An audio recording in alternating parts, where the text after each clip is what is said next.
thought I was doing the right thing when I let my best friend stay the night in my home. I trusted everyone under my roof. Until the next morning, when I found something that made my entire world fall apart. In that moment, I realized betrayal doesn't always come from strangers. My name is Kamama Goldenhawk. I'm a 34-year-old interior designer from Oregon. I always believed loyalty meant everything, until the people closest to me proved me wrong. The evening started with a sense of comfort that now feels like a cruel trick. My best friend Sarah had called me around 6 o'clock, her voice tight with a brittle, synthetic desperation.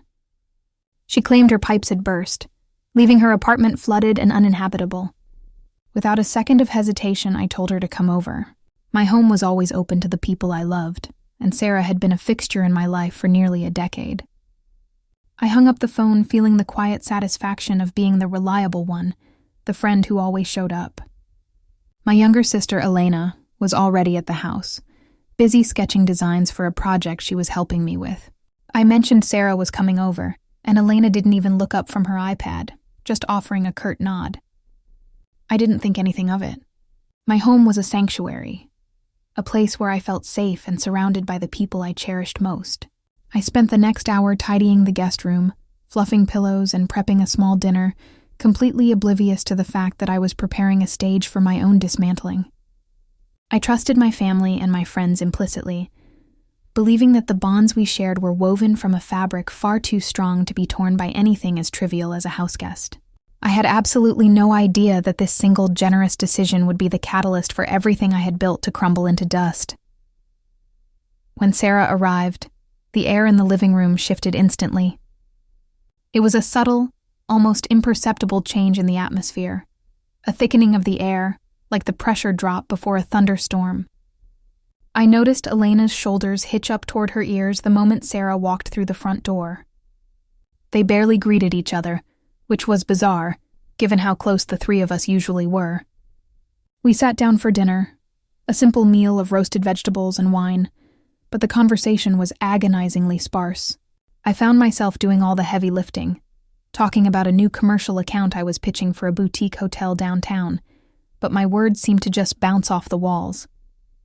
I caught them stealing glances at each other, not the warm, conspiratorial looks of shared memories, but sharp, guarded flashes of eyes that darted away the moment I turned my head. There was a strange, jagged silence that hung between them, a tension so thick I could have cut it with a bread knife. I tried to make a joke about the local weather, but they didn't laugh. Instead, they exchanged a look, a quick, microscopic narrowing of the eyes that made the skin on the back of my neck prickle.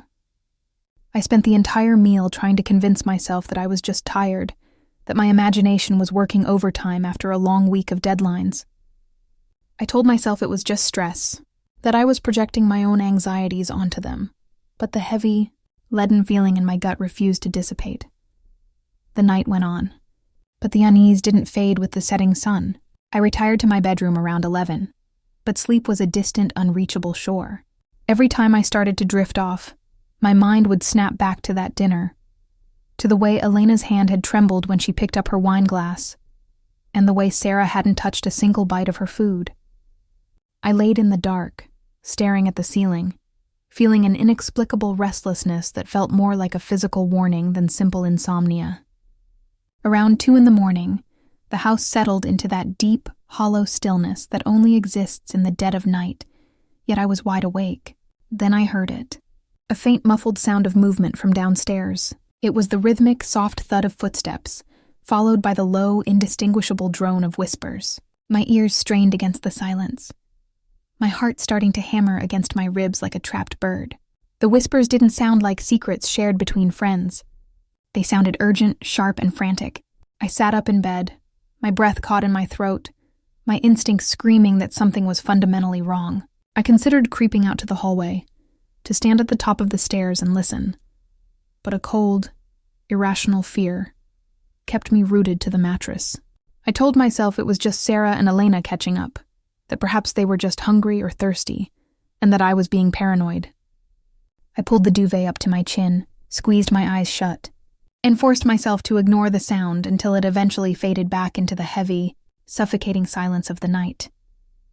The morning light felt intrusive, mocking my lack of sleep as it filtered through the blinds. I walked into the kitchen, my head throbbing, fully expecting to find my sister and my friend nursing coffee and catching up on sleep. Instead, I walked into a scene that felt like stepping into a different reality. The kitchen was unnaturally quiet, and as I walked toward the counter, I saw it. A sleek, leather-bound notebook that I didn't recognize. It was sitting right next to my coffee machine, and as I reached for it, my pulse spiked. My sister Elena was standing by the refrigerator, and the moment she saw me, she made a sharp, jerky movement, shoving her phone deep into the pocket of her oversized sweater. Her face drained of color, her eyes wide and startled. Sarah was sitting at the island, her back to me, but as I walked around, she looked up, her expression a mask of practiced neutrality that didn't quite reach her eyes. She quickly stood up, her movements too fast, too forced. A wave of cold, sharp nausea washed over me. It wasn't just the notebook, or the way they were standing, or the frantic energy in the room. It was the sudden, overwhelming realization that I was the only person in the room who didn't know what was going on. The air felt thin, and for a second, I thought I might actually lose my footing. My heart wasn't just pounding. It felt like it was breaking in real time. I couldn't shake the image of Elena's face, the panic, the way she had lunged for her phone. I went about my morning in a blur, but my mind was a fractured mirror, reflecting nothing but those two faces. When they finally left the house, citing errands and meetings, I didn't even pretend to be busy. I went straight to the guest room and then to the kitchen, my movements mechanical. I remembered the phone. I knew it was a violation, something I would have hated if anyone did it to me. But the suspicion had morphed into a desperate need for the truth. I found the spare tablet Elena had left on the kitchen island, a device she used for our shared design projects. I clicked on her messages, my hands shaking so violently I almost dropped it. The screen illuminated, and there it was, a thread of messages between her and Sarah dating back months. I began to read, and with every line, I felt a piece of my soul wither. There were transcripts of our private strategy meetings, photos of my original sketches, and detailed plans regarding my clients. They weren't just talking, they were plotting. They had been meeting behind my back, mocking my design style and systematically feeding my proprietary information to a competing firm that Sarah had somehow gained a consulting role for. My chest tightened until it felt like a band of iron was constricting my lungs, the pain so acute it left me gasping for air in my own kitchen. It wasn't just a betrayal of trust. It was an act of calculated professional sabotage. As I scrolled through the messages, the timeline became clear. For the past 6 months, while I had been mentoring Elena and treating Sarah like a sister, they had been crafting a scheme to cannibalize my business. They were using my designs, my vendor contacts, and even my pricing structure to build a portfolio for Sarah's new firm. I saw messages where they joked about how easy I was to manipulate, laughing at my willingness to share my secrets.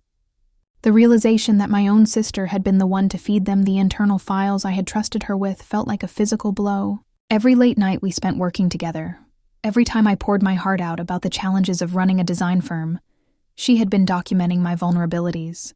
It wasn't just about money. It was about power, and the desire to see me brought down to their level. Everything I had worked for. The sleepless nights, the sacrifices, the reputation I had built over years of grueling labor, was being systematically gutted by the two people I had shielded from the world. The betrayal was so vast, so deep, that it seemed to render the last few years of my life a hollow, unrecognizable lie. For the next 3 days, I lived in a state of suspended animation. I played the part of the unsuspecting sister and the clueless best friend, attending dinners and phone calls with a mask of normalcy that felt heavy enough to bruise my face. They were cautious, but their arrogance made them sloppy. They assumed I was too distracted by my work to notice the subtle discrepancies, the ways they would exchange glances whenever I brought up the boutique hotel project. I replayed every conversation in my mind, every time they had pushed me to take on a project they knew would fail, or steered me toward vendors that would delay my timelines. The humiliation burned hotter than the anger. I felt like a fool, a pathetic, naive caricature of a business owner who had handed the keys to her castle to the arsonists. Every time I looked at them, I wanted to scream, to tear the masks from their faces, but I forced myself to be still. I stopped crying after the first night.